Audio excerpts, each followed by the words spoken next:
Assalomu alaykum aziz opa-singillar, aziz onaxonlar, oyijonlar, buvijonlar. Siz Baxtli oila sirlari kanaldasiz. Kanalimizga xush kelibsiz.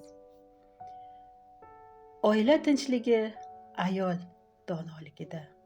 Bugun siz bilan shu mavzu yuzasidan suhbatlashamiz. Xo'sh, opajonlar, singillar, nima uchun men bu mavzuga murojaat qildim? Yoshim 58da, 35 yil ustoz bo'lib, yoshlarga ta'lim berdim. Hozir nafaqadaman.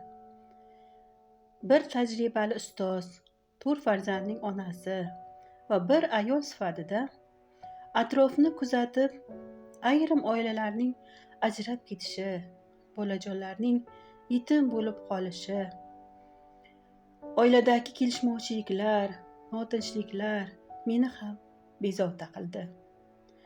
Shunday holatlarning oldini olishning iloji bormi? Buning uchun albatta barchamizga oila ilmi kerak. Xo'sh, oila ilmi nega muhim? Hozir ko'pchilik qizlarimiz, yigitlarimiz ham o'qiydilar, diplomli bo'ladilar, kasb o'rganadilar, o'zlariga yoqadigan zamonaviy kasblardan karyera qiladilar. Zamonga qarab moslashib yashashni orzu qiladilar. Orzularining esa chek-chegarasi yo'q. To'g'rida, ota-onalar uchun yakka-yagona qiz, yakka-yagona o'g'il, ba'zida 2ta, ba'zida 3ta farzand bir oilada. Ko'p bo'lsa 4ta farzand. Lekin oyijon, dadajonlar ham farzandlarni ko'ngillariga qarab, ular orzu qilgan sharoitlarni yaratib berishadi.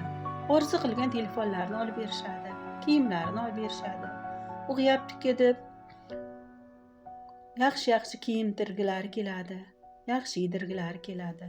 Bu albatta ota-onalik mehrimiz jo'shib shu ishlarni qilamiz. Lekin ba'zan shu qilgan mehnatlarimiz hamma vaqt ham samara bermaydi, azizlar. Oilada erkak o'sgan, tantiq o'sgan, aytganini qildirib o'sgan qizimiz yoki o'g'limiz katta hayot zarbalariga bardosh berisha olishmaydi. Ayniqsa qiz bola boshqa bir oilaga tushganda oiladagi shart-sharoit bu oiladagi shart-sharoitga to'g'ri kelmaydi. Shunda boshi qotib qoladi. Qanday muomala qilish kerak? Qanday sabr qilish kerak? Qaysi paytda sukut saqlash kerak?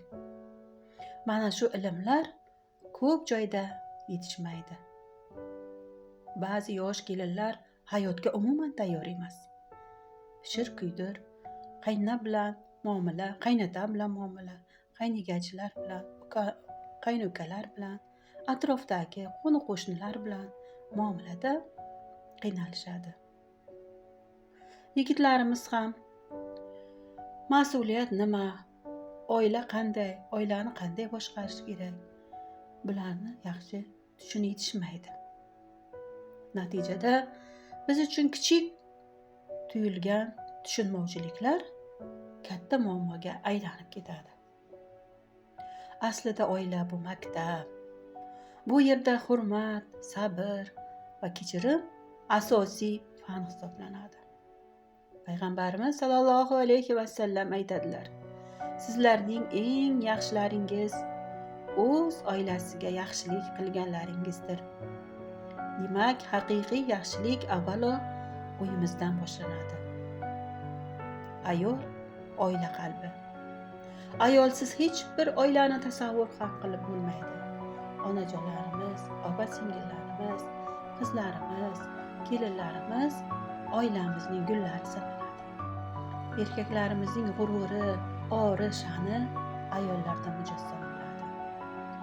Ayollar aqlli, esli, dono bo'lsa, erkaklarimiz xotirjam ishlashadi. Uylariga xotirjam, xursand bo'lib kelishadi. Agar ayol dono bo'lsa, oila tinch bo'ladi. Agar ayol sabrli bo'lsa, uyda baraka bo'ladi. Qizlarimizga to'y, orzu-havas, go'zal kiyimlar, taqinchoqlar, bo'yanchoqlar bilan band bo'lib, ba'zan mustahkam oila qurish, yaxshi yashab ketish sirlarini o'rgatolmay qolamiz. Aziz opa-singillar, buvijonlar, oyijonlar, qizlar uchun eng kerakli narsa menimcha ilmdir. Shu oila ilmidir. Kitob ko'proq o'qitishimiz kerak. Ko'proq kitob sovg'a qilishimiz kerak ularga. Kiyimlarga, telefonlarga, zamonaviy asbob uskunalarga qiziqib ketib, bu yog'ini qoldirishimiz noto'g'ri deb o'ylayman. Alloh asrasin. Oilalarimiz hamisha to'kin, mo'l-ko'lchilikda, ahillikda bo'lsin. Oilalarimizni mustahkam qilsin. Alloh o'zi oilalarimizni mustahkam qilsin. Ajrimlar kamayib, bolalarimiz ota-onalari yonida baxtiyor bo'lib ulg'aysin. Qushning ham o'yi buzilmasin, azizlar. Opa-singillar, hurmatli tinglovchilar, kanalimizga obuna bo'lishingiz keyingi mavzularimizda sizni yanada qiziqarli suhbatlar mamnun etadi. Suhbatimizni hozir shu yerda to'xtatib turamizda, keyingi suhbatlarimizga yana siz bilan diydorlashamiz. Suhbatlarimiz yoqqan bo'lsa yoki takliflar, talablar bo'lsa, kommentariyaga yozib qoldiringlar. Keyingi suhbatimiz mavzusi qiz bolani turmushga qanday tayyorlash kerak. Suhbatimizni tinglaganiniz uchun sizdan minnatdorman. Rahmat, sog' bo'linglar.